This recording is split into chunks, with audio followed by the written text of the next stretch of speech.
Tonight, union members took their issues to the streets of Oakland.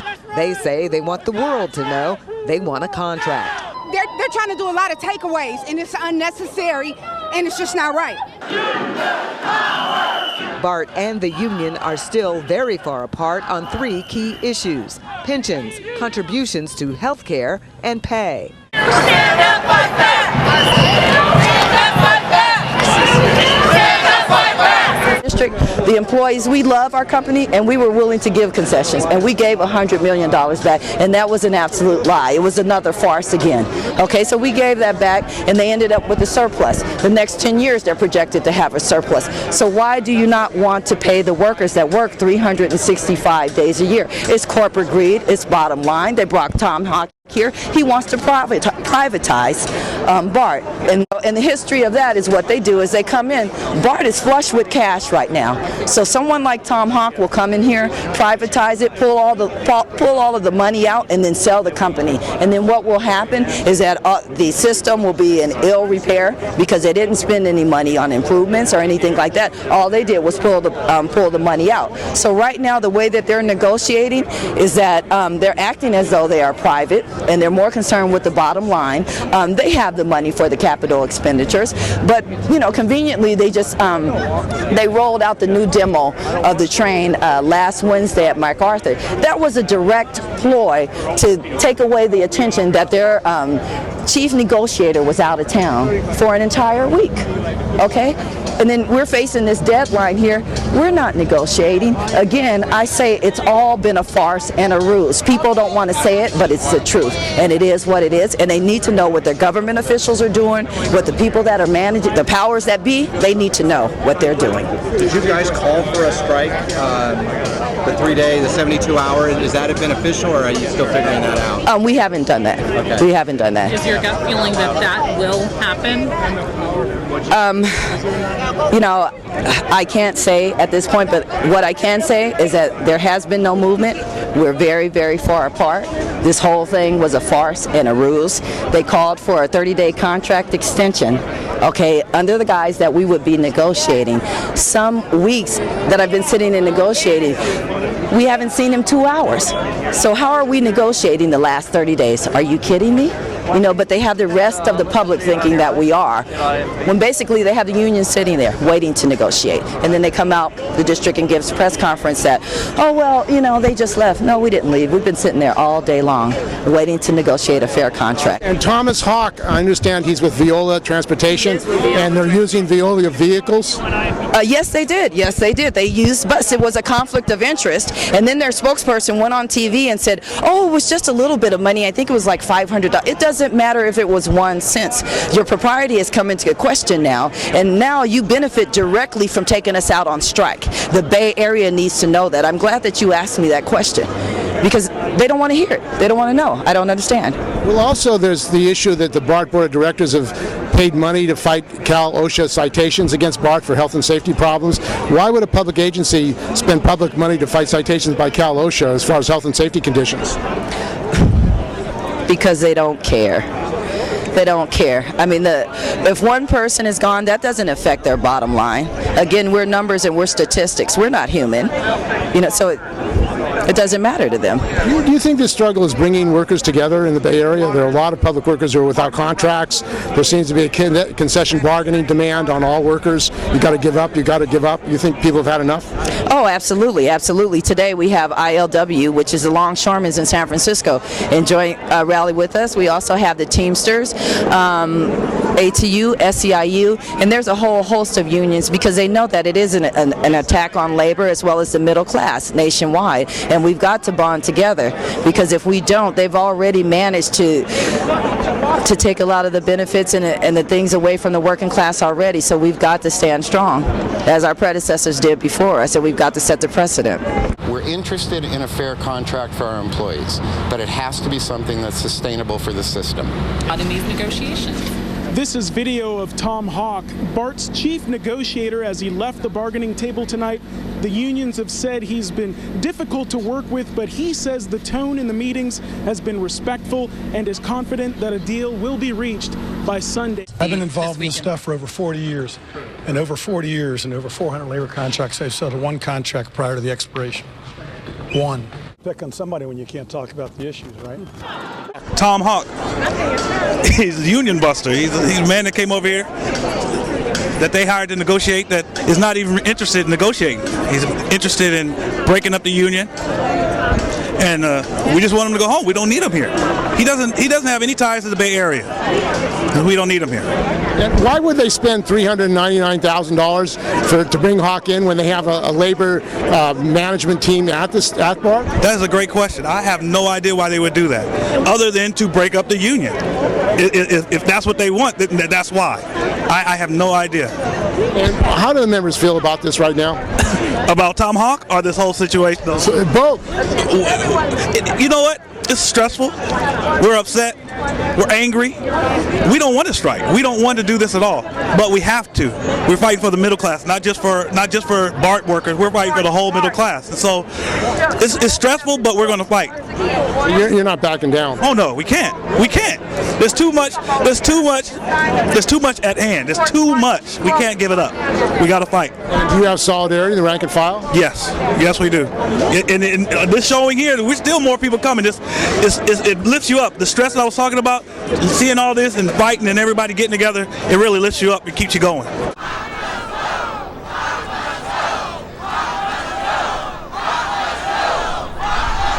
President and train operator. I came to the rally today to support the guys. Even though I'm retired, I still like them. I'm still there for them, and I know the truth of their fight. BART and the media present this idea that BART workers are greedy, they're making all this money, why are they doing this? And they're medical and their retirement, and they don't do this, they don't pay that. Well, the truth of the matter is actually the exact opposite. In 2005, the unions agreed to triple, not double, but triple their medical payment. Now, the medical copay was $25 a month, but they tripled it to $75. I'd love to see any of these media people who are saying, oh, they only pay $92 a month. Well, I'd love to see them triple their monthly medical immediately, and then agree to 3% increases every year for the next 30 years. That's what BART members did when the economy was bad, and they said, we'll share in the pain with the public. Well, here we go again and again. BART ridership is up. They move over 400,000 people a day. They're operating with surpluses until such time as they create their imaginary projections. But other than that, the BART community, the members, the employees, they've contributed so much, and BART continuously takes away. You've got all these forces operating against them. A gag order is placed on the union and management, but it only holds against the union simply because the media carries BART's message. They're the ones saying, oh, they only pay $92 a month. Oh, they're medical. But we did this for our medical, and as far as retirement, for somewhere between 8 to 10 years, BART didn't put money into the retirement. Nearly 25% of the existence of BART failed to put that money into retirement. They put it in their pockets. And why are they taking such a hard line? Well, they're taking such a hard line because if you look at this guy, Hawk, he's a union buster. He's known for it. He's had several violations filed against him by the federal government, his company.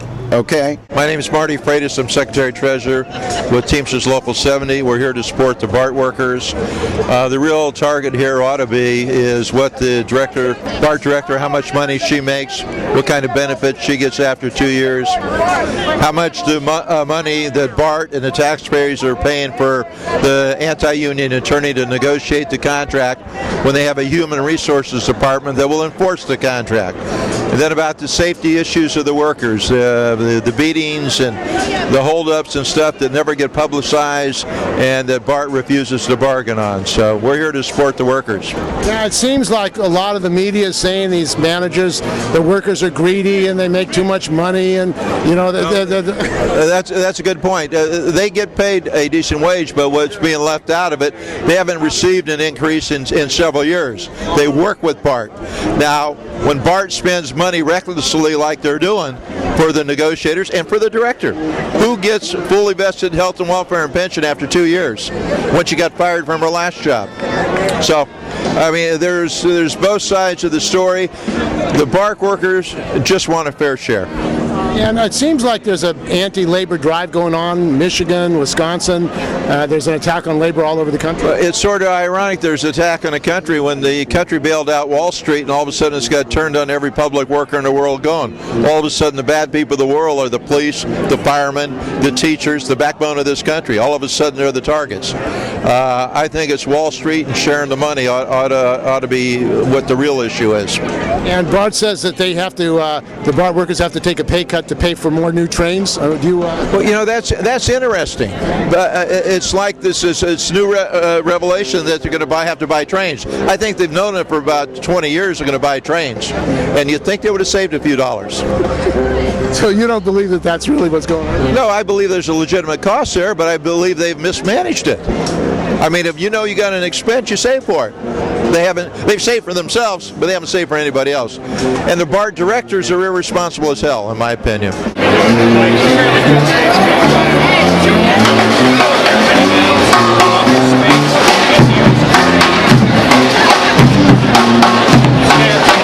It's sort of the common sense right now among governments around the world to cut services in order to pay off debts that are usually not taken out by majority vote of the people involved and who are liable for the debts, and then they get their social programs taken away. They lose out on basically the social safety net agreements of the past are being liquidated, and pensions too. I mean, people are having their pensions cut, and things like what's going on in Detroit with the emergency receiver that's able to violate or just erase union contracts and abolish pensions is extremely dangerous, and that's something that we've all worked for all our lives. With, you know, it's a violation of our dignity to lie to us and tell us like, oh, we can't afford pensions anymore. Like, no, you can afford to bail out banks. You can, by God, afford to pay your pensions. Thank you, everybody. Thank you all for coming. The brothers of SEIU, AFSCME, and AFSCME from BART, thank you for your support. We are here united to fight for the families of workers of the Bay Area, California, and the United States. Yeah, that's right. We must stand united to stop the oppression of the working people of the United States. The race to the bottom has to come to an end. And we say, the end is now. We must fight for our future, of our families, the education, and the working force of the United States. Thank you.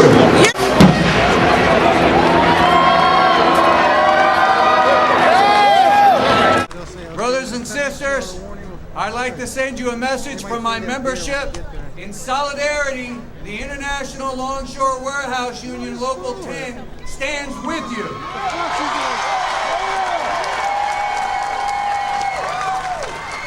The importance of solidarity is here today because I see all the unions coming together. And in this country, we must stand together for the working class people.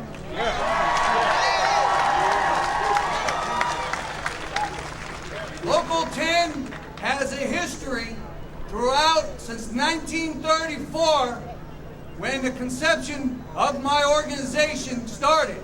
And a general strike came out of that struggle.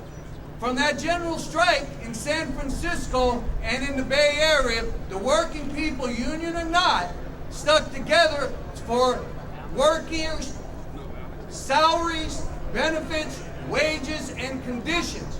That's what we're here today to let the public know, that we're not just about wages, we're not just about benefits, we're about working conditions, safety for them and you.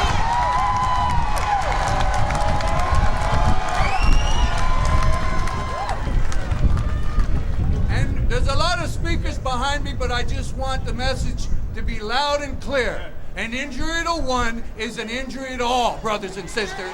Oaktown in the house, let me hear you say, give me some love now. My name's Ethel Long Scott. I'm from the Women's Economic Agenda Project.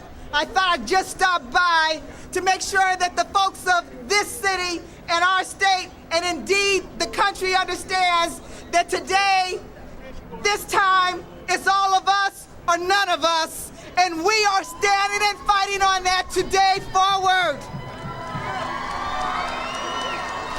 We're assembled because we're real clear that disaster capitalism that is putting a target on public sector workers, on poor people, on people who are under the foot, we are rejecting those proposals, and we got another one. It's called economic democracy, baby. Can you hear me? Can you feel that?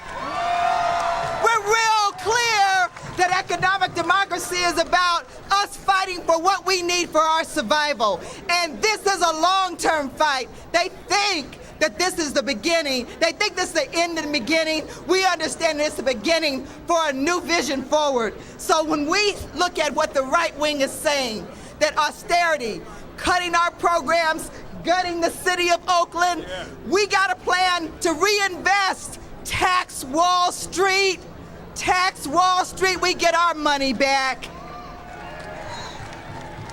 Further, let me just say that we are really clear that these corporations believe that if they can run first our government, steal your jobs, and steal our resources, there'll be no one left to challenge them. But we intend to organize, educate, and fight for a just America that is focused on poverty elimination and bringing up our rights as workers as human rights.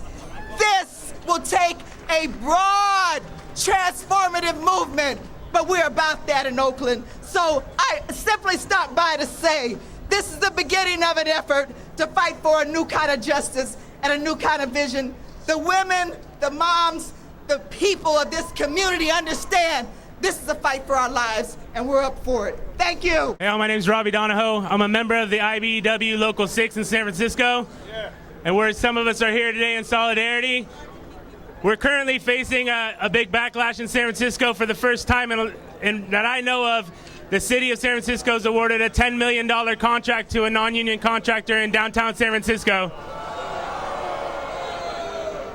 My name is Ana Castaño, and I'm a member of the Left Party and the Unidad y Resistencia. But today, I am here in representation of the millions of workers who are being fired because of the I-9 audit, of the mother who loves and cares their children, of working women who want to be respected, and of course, as a resident of the Bay Area. We are in solidarity with the struggle of the BART workers. We are defending their rights. We feel identified in that rage to confront those who want to take away the success of the older gains. Your struggle is our struggle as well. But the goal of the BART administration is not only to take concessions away from the workers, but also to weaken the fight capacity of the unions and destroy them. They did it in Wisconsin and in another states like Michigan, where they have introduced laws like the right to work. This offensive is not only against the union worker, but also against the workers who are not unionized. It is not only for undocumented people, it is for the documented ones too. How long are we going to allow it? Until today, no more. Enough of living poor in a world of abundant riches. We are tired of it. Tired of treating us like criminals. Don't we have the right to work? Don't our children feel hungry? Don't they dream with a future? Well, that is not going to be possible if we don't resist, if we don't organize, if we don't confront our problem heads on. No more unfair fighting. No more deportations. Papers for all. We demand peace, liberty, and respect to our human and civil rights. Stop the police brutality. Stop the murdering of young people, our children. It is time to unite and defeat this offensive. We need more and improved public services, including transportation, more more education and laboral training, work for all, papers for all. This is a special call for union representatives. It is your job to be organizing with the community, and you should be strengthening the unity and defending our laboral rights in the democratic organizations of our struggles. This is the moment when the workers feel excited to stand up. Leave the bureaucracy aside. Remember the union movements of Chicago, where people died. It is time to vindicate us. It is a call also for the unions to be fighting with our struggle as well. We call you guys to be supporting us, to stop the I-9 audit, to abolish the E-Verify. We are not people who came for a few days and go home riches. No, we are not. We are people who have lived in this country for many years, 20, 50, dying in here, fighting, buying houses, buying cars. We have the right to work as well in here. Work for all, papers for all. Down with the ESCO. Get rid of the I-90. Thank you. You ready to fight? Are you ready to fight? Yeah! Brothers and sisters, friends and comrades, I'm a member of the International Longshore and Warehouse Union Local 10. We have a long history of fighting for economic and social justice, and I'm proud to be here today with not only organized labor, but with the community.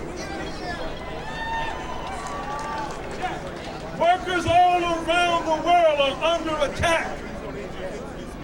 It is under the auspices of austerity. While they cut our wages, executive salaries escalate. While they take away our pensions, fat cats walk away with millions of dollars. The roster of billionaires is growing day by day, but our children are looking at a future where they will have less than their parents. Closing down schools. Vigilante justice would stand your ground. Public schools that prepare our children for the penitentiary. It is time for us to stand up and fight back. Stand up and fight back. BART is trying to do everything they possibly can to turn the public against the workers. We cannot allow this to happen. If you work for a living, you are a worker, whether or not you're working or unemployed. When they attack public sector workers, they are attacking public services. Let's not go for the being bamboozled. It takes a lot of money to live here in the Bay Area. They act as if it's something criminal for people to have a living wage. You may have noticed that all across the country, people who work in fast food restaurants are standing up. So we need to stand up for BART workers. I now want to bring to the podium a man I've known over 40 years. He's in the tradition of Paul Robeson. He's in the tradition of Harry Belafonte. He is someone that's known internationally, stage, screen, and television. He is an artist who does not allow his career to prevent him from speaking out. His name is Danny Glover. Let's give him a big round of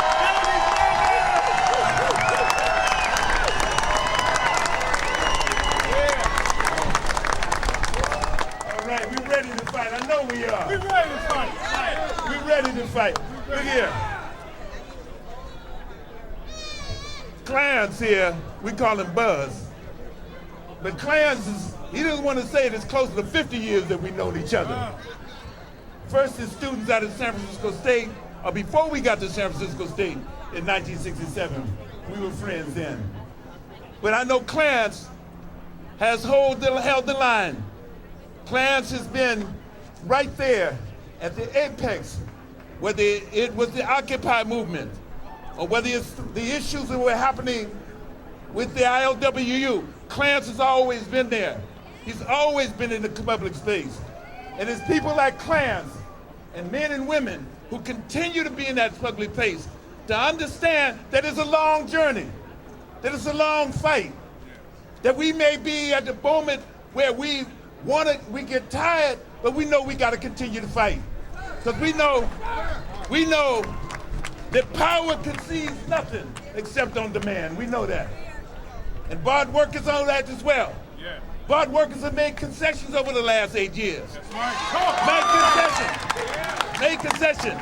They were as valuable or more valuable to the system of running public transportation as they were 8 years ago. And yet they made concessions. They made concessions knowing that those concessions would put them behind the 8 ball. And see what they are saying, that we've made the concessions, but at the same time, BART has operated on surpluses. At the same time, we see what is happening as buzz happening with public unions, with unions who work on behalf of the public interest. We saw what was happening in Wisconsin, and we saw the attempts in other places in this country to kind of take the power, take power from men and women who work every day, who make the engine run here. Without these BART workers, it wouldn't run efficiency. And yeah, there's a smear campaign. Let's not lie about it. There's a smear campaign. There's a smear campaign. There's an attempt to draw the public in here and to put the public in the odds with you as workers, but the public are workers as well. They understand that you have to stand. You have to make a stand. You can't allow to be taken for granted and to continue to give up and give back and give back. That's why we're here today. We want BART to negotiate on solid principles and negotiate with them, not attempt to play the public trump card, not attempt to get the public into this. We want the truth to be had. And we're out here, all of you in mass are out here, workers and supporters, family members, wives and husbands and children. You're out here to hear the truth. And that's what we want, the truth about this. We want them to sit down with them, to understand that all that they've given up in the service of keeping things rolling for the last 8 years is not to be taken advantage of, but be respected. And what comes with that is respect. Yeah, we understand that a lot of people are unemployed today. We understand that the economy is not as dynamic as it's supposed to be, or people pretend it is. We understand all that, but we understand that if we concede, that we will continue to concede. If we continue to step back, we will continue to step back. We have to stand up now. We have to make this stand. We make this work. We make this work. You make this work. You make life easier for us. You make life easier. You are my hero. You are my hero. Because you come and you do the work. You do the dirty work. You do the work. And you're here. And I respect you for that. And you need to gain that respect and maintain that respect. I'm here solely because of you. Not to take pictures, not to do anything, but solely because of you. Because I think we had a critical moment.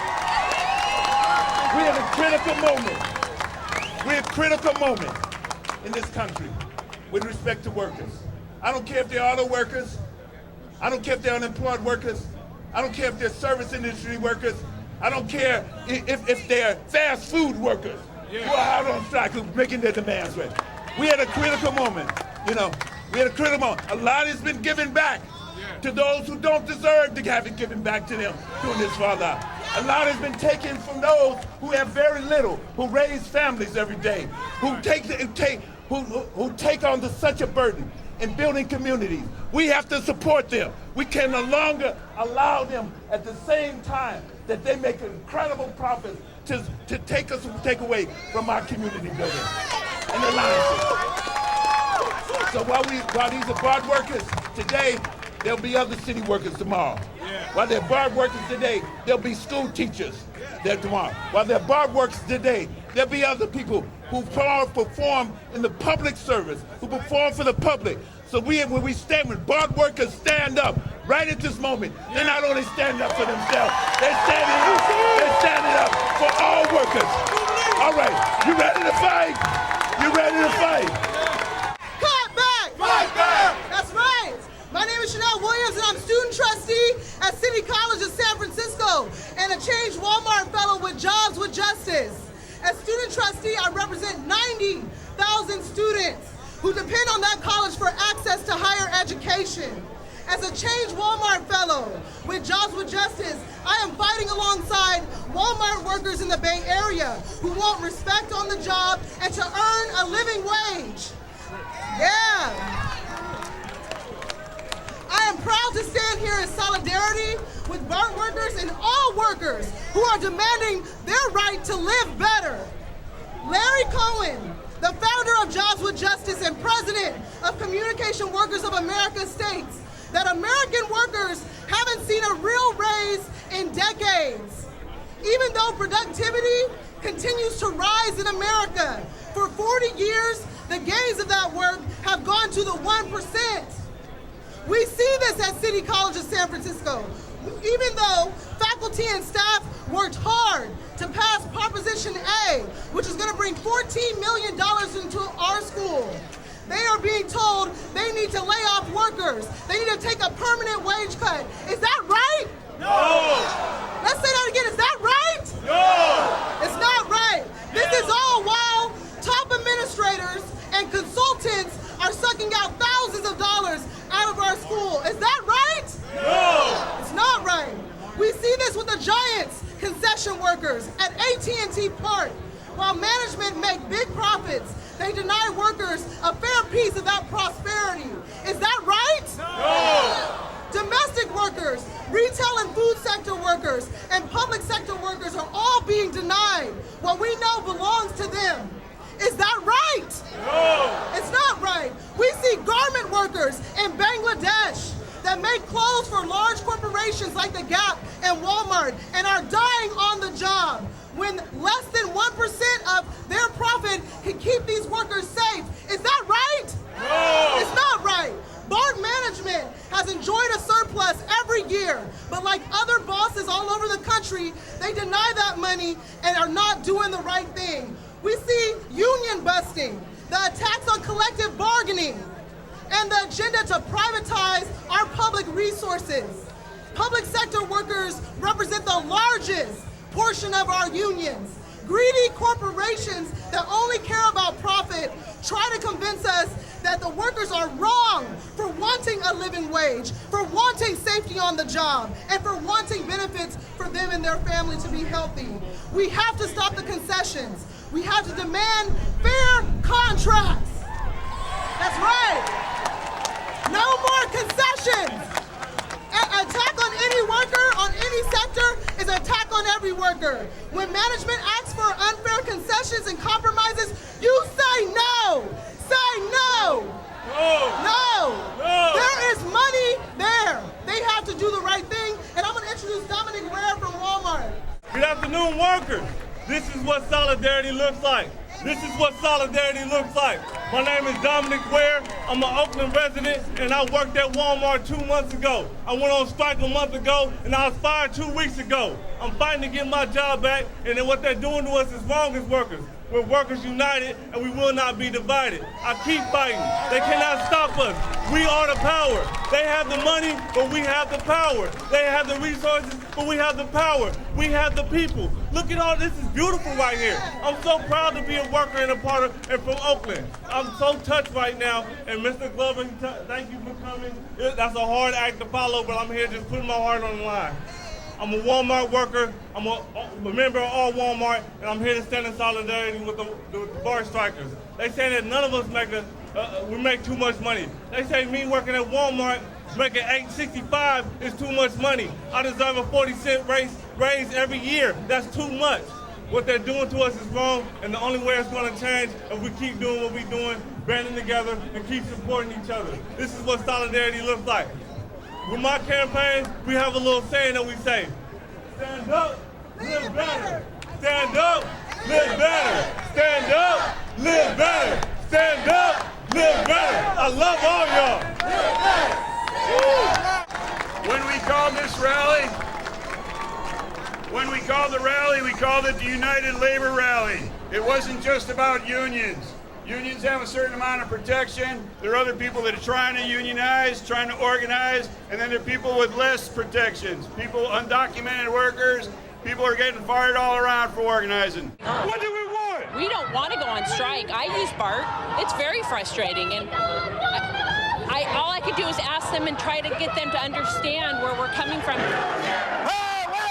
A 30-day contract extension was supposed to change the dynamic between the two sides. It has not.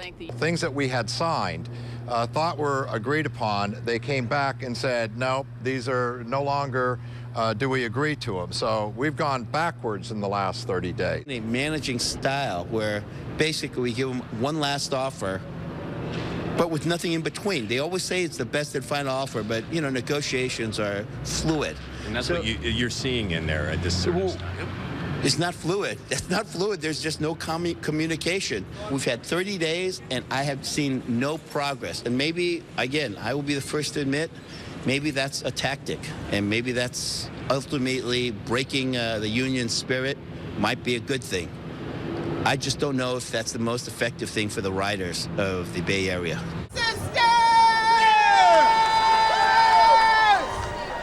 Are you ready to fight? Yeah! Are you ready to fight? Yeah! Are you ready to fight? Yeah! You damn right you ready to fight. I appreciate you guys being here. I'm not going to be long-winded, but I want you to know that we love our community. We respect our children. We respect everybody that lives here and works here. We want to keep this service moving. We do not want to see you stranded. We care about the disabled. We care about the poor. We care about the transit-dependent people, the people who don't have cars, the people who really need our service. And I say to these bosses, shame on you. Shame on you, BART. Shame on you, AC Transit. Shame on you, the banks. Shame on you. I want to see you guys. I'm going to be marching with you. Thank you so much for coming out. Are you ready to fight? Yeah! Are you ready to fight? Yeah! Are you ready to fight? Yeah! Are you ready to fight? Yeah! I'm proud to work for BART. Many of my families rely on BART for family outings to get to and from work, and I want them safe as well. Those are only a few reasons why I think that we need to get a fair contract and be safe. We are here today to send a very clear message to BART, and listen to this. This is a very strong message to BART. In 2013, it is not okay to pay employees less because they are women. It's not okay.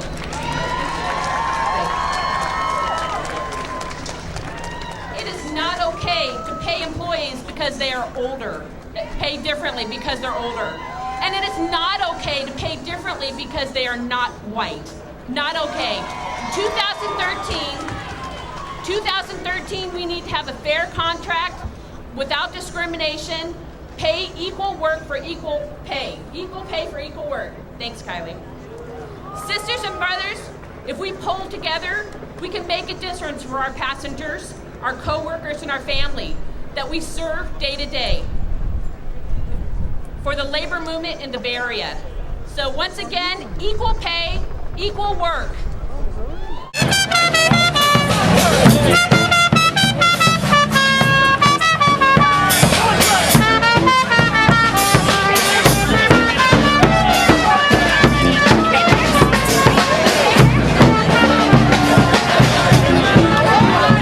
Ben Visnick, Treasurer of the Oakland Education Association. I'm just here as a public worker to support my brothers and sisters and let the public know that this is just a plain assault against all public workers. not to be taken in by the hype and the anti-union rhetoric, but to support a unionized BART, and to hopefully encourage other workers to join the labor movement. This could be the beginning of a turnaround for labor. Everyone needs to enjoy the standards, the hard-won standards and conditions that public employees have fought for. Private employees are taking it. Now they're going after public employees. We need to stand together, public and private. So you don't agree with management's position that BART workers are overpaid? No, you know, it's an old management trick. They don't want to hire enough workers, so there's all this overtime, which is hard to resist, and sometimes it's encouraged by management, and that's why you see a lot of the inflated salaries. And there's a whole pattern of concession bargaining. Unions feel that they can't go on the offensive. You think it's going to change with this BART struggle? It has to, and as a teacher, I'm trying to encourage the younger generation to learn the lessons of history and to not have to fight the same battles that our parents and grandparents fought, but to maintain the conditions and to unite the generations. Now, one of the issues in Oakland is privatization, charter schools. Money is going to charter schools while they're closing down public schools. Is this connected with this BART struggle? I think there seems to be this neoliberal movement that public is bad, private is good, but we know that's not the case, that public schools and public transportation take all comers, and we're going to fight for the people so they have access to quality public transportation and quality schooling. So if they do go out and strike on August the 4th, what's your union going to do about that? Well, we're going to support the workers and encourage our members to support the workers. We also have a strike fund, which I'm chair of, and if the strike goes on, we will be offering financial support to the BART locals as well. Try to prevent the strike. We want to keep trains running. We understand that 400,000 trips a day on BART, a couple 100,000 trips a day on AC Transit, but BART hired Thomas Hawk to come in and shut this down. BART hired Thomas Hawk for $400,000.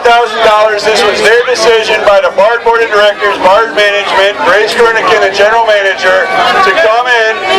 We already gave $100 million in concessions in the last contract negotiation. For ATU members, that was $47,000 per person that we gave up when BART asked us to. Right now, they have more money than they've ever had in the history of their 40 years at BART. We talk, they walk! $125 million surplus this year, and for the next years, for the next 10 years, $125 million surplus per year. They have more than enough money to meet our demands for security for our workers, to keep us even with the Bay Area wages. Right now, the MTC says we are below par. All this stuff about making so much money, we are below par according to the MTC.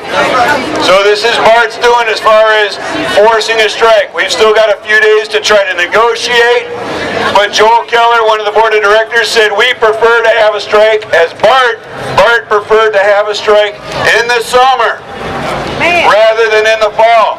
BART wanted this strike, they organized this strike, they caused the first strike, and if things don't change, they're trying to cause a second one starting Monday morning.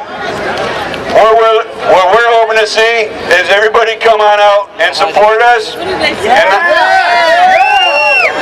And it is not about supporting us, it is about supporting all of us, everybody, all the workers. Because what they did, there is no reason for a strike at BART. Like I said, they have so much money, they didn't know what to do with it.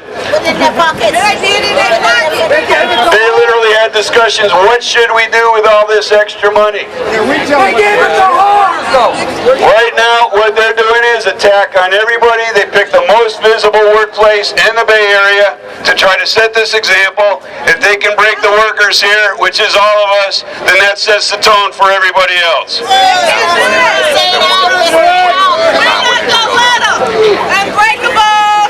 So our picket lines will be at the same places they were before.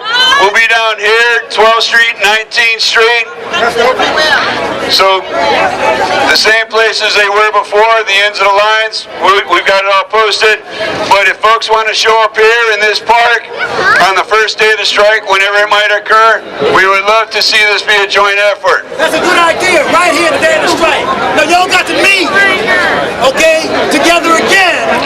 And again, we asked the question back at Lakeside, are BART workers going to give up and affect everybody else? No! And when it comes to everybody else's struggle, are BART workers going to be there for them? Yeah! My name is Sylvia Hemrick. I'm a senior financial analyst and I work for BART. I am a member of AFSCME Local 3993. And your local originally signed an agreement or something? What happened with that? Those things happen, and I think in any kind of high pressure cooker situation, there are some miscommunications that took place. But the reality is we do not have a contract right now, the same as ATU and SEIU. So the BART management has taken kind of a position that their workers are overpaid, that they're making too much money, and they have to use some of the money to pay for the trains. And what's going on?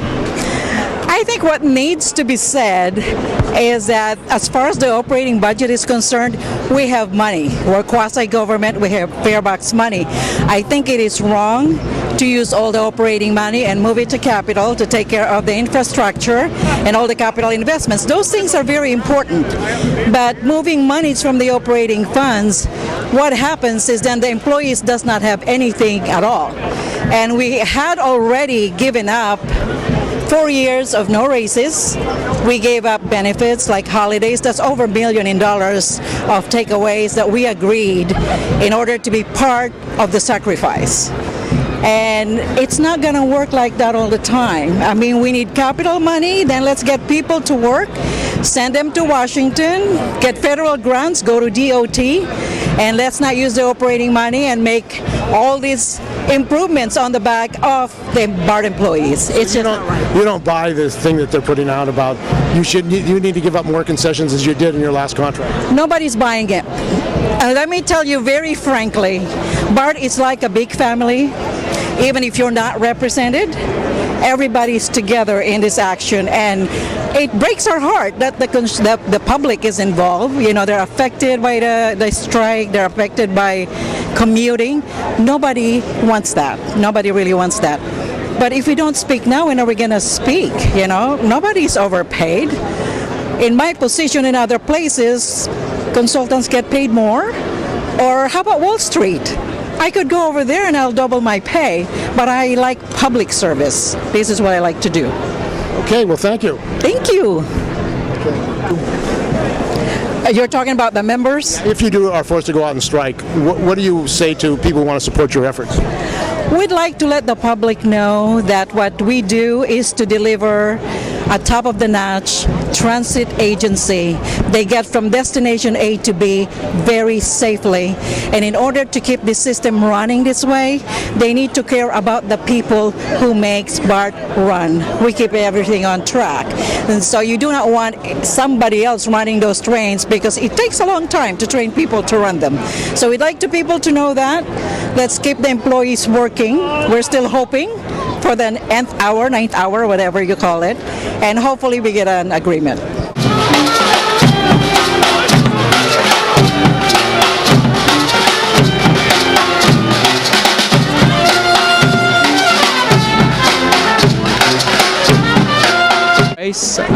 I'm with City College of San Francisco, Save CCSF Coalition, AFT 2121, and the Freedom Socialist Party. And why are you here today? Well, I'm here because I think it's really important to show solidarity with BART workers who are taking a lot of attacks from the press and the media, and they're trying to turn the community against them. But BART workers are doing is what all of our unions should be doing, standing up to concessions and not accepting them and going on strike if it's necessary to avoid taking concessions. concessions. Now, AFT 2121 has been involved in concession bargaining.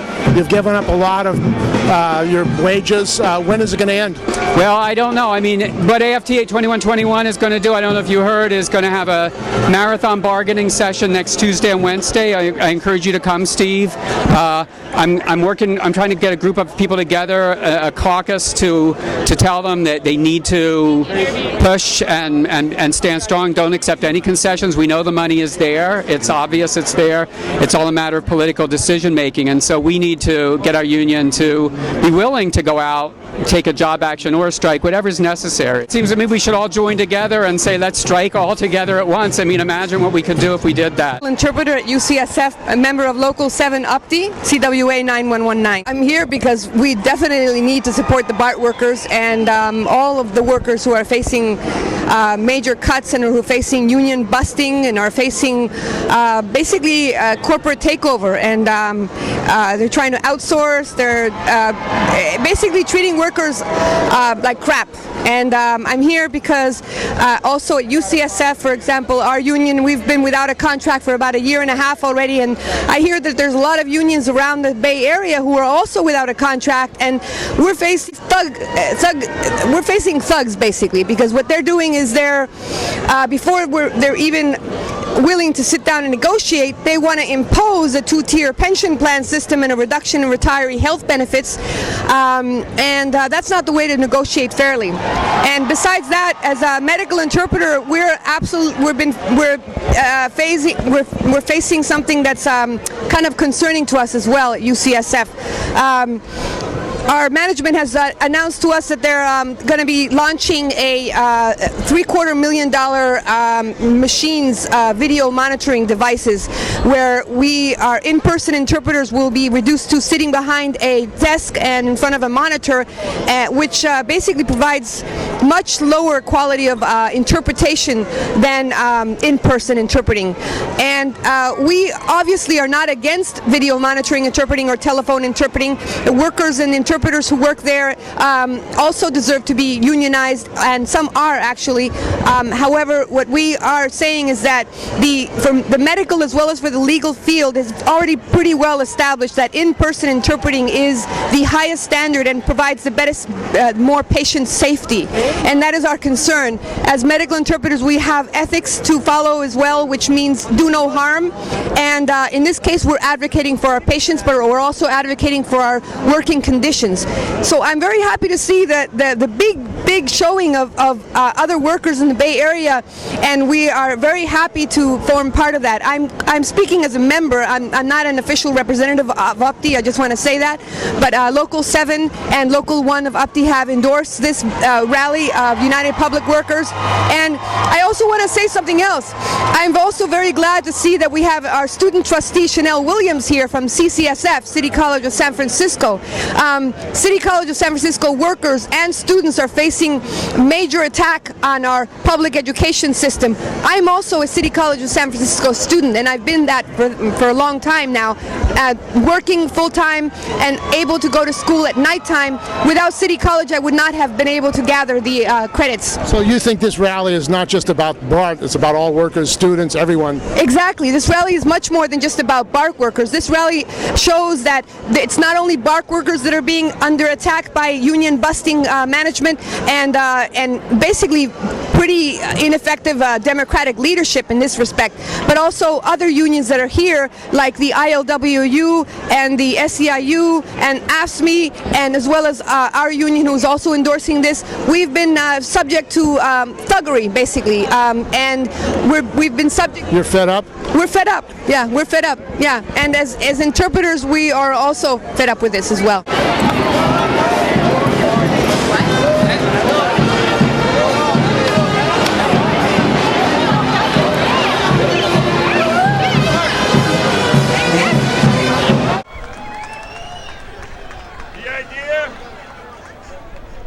The idea for this rally came from a coalition of folks, the Transport Workers Solidarity Committee.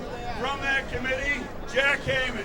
Labor solidarity like this, with the two of the strongest unions here in the Bay Area behind the transit workers, the Teamsters and the ILWU, we can win. We can beat back BART management.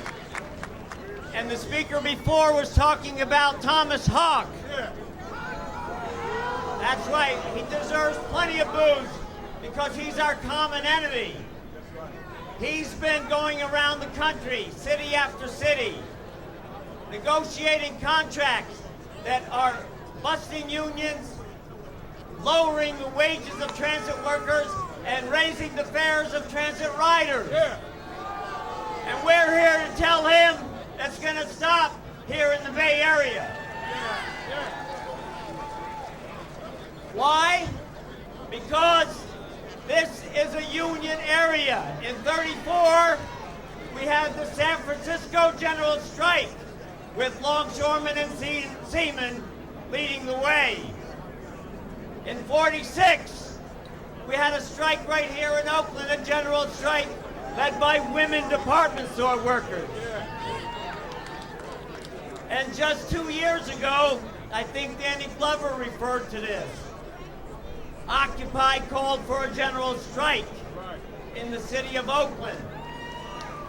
It wasn't a general strike in the traditional sense, but it did express a popular outrage in the community. Over 30,000 people met right here. We marched into the port to protest the police beating up of Iraq War veteran Scott Olson. And in solidarity with the Longshore Union up in the Northwest who are fighting the grain monopolies. The port of Oakland was shut down. We shut it down tight, and that's the power of the working class.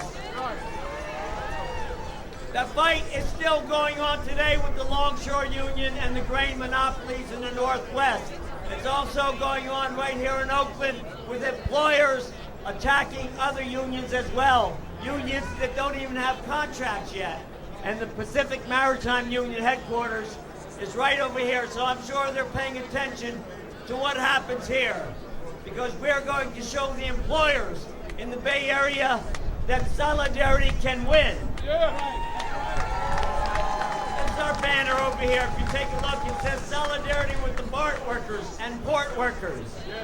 We had to take down Wisconsin workers, which were up there originally, and put in the BART workers. But it's the same struggle, same fight. In Wisconsin, they mobilized hundreds of thousands of workers to occupy the state capitol. But in the end, they lost because that struggle was derailed. It was turned into a political campaign to elect Democrats who themselves were turned on the labor movement. That's right, plenty of boos. For both the Democrats and Republicans in Wisconsin denied workers collective bargaining rights. And that struggle is going on today. That's why we need a workers' party in this country. It readily represents workers fighting. Thank you. What we need is to demand a reduction in the fares for BART. In Philadelphia today, seniors can ride for free. BART has an excess revenue of $125 million. They project that that will go on $125 million for 10 more years. If Philadelphia can get senior citizens free transit, why can't we do it here in the Bay Area? Why can't we reduce the transit for students, for the disabled, and for the poor? The fight for reducing the airfare, the transit fare for people that use BART is the same struggle of BART workers against BART management. No more concessions. No more. No more. No contract, no work. Shut it down. Shut it down. Victory to the BART workers. Daniel Arnold, one of the hardest working guys organizing labor around the Bay Area, bringing the different communities together. AC Transit bus operator. Greetings, everybody. ATU! If you're not at the table, you're on the damn menu.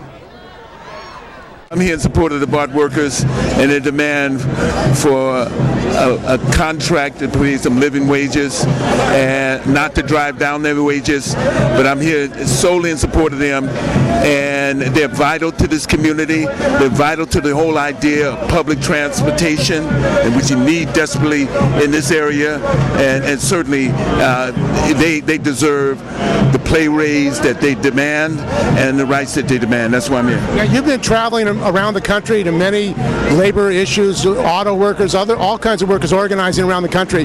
What is the situation for labor in this country? Well, it's bad for workers. You know, it's bad for workers for a while. I mean, real wages for the average American worker has been stagnant for almost 40 years. You know, so it's been bad.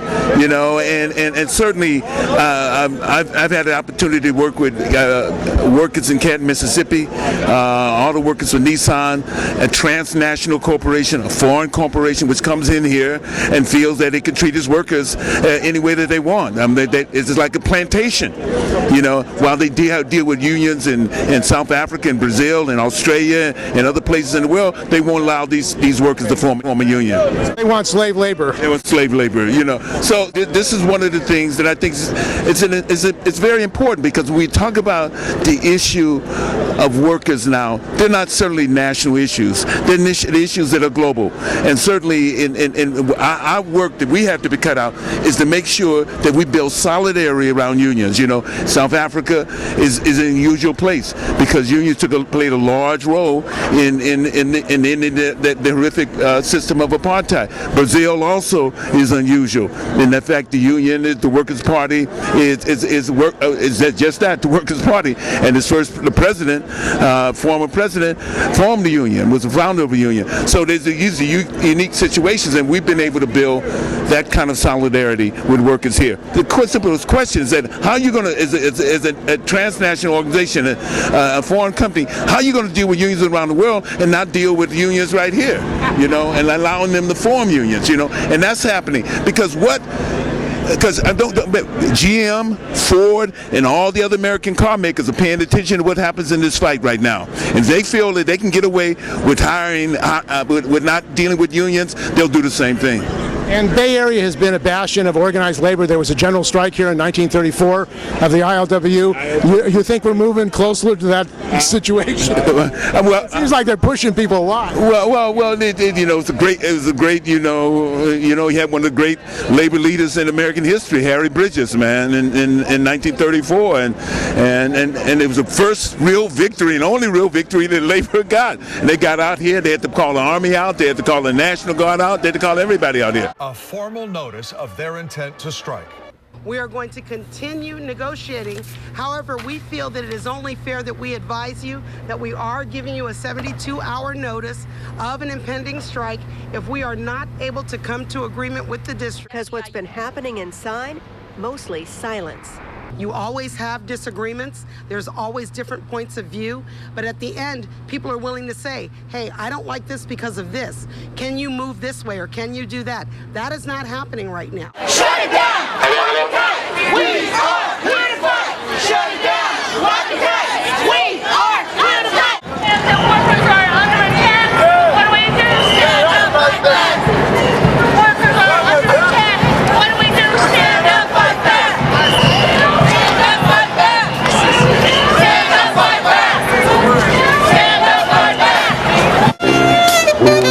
that!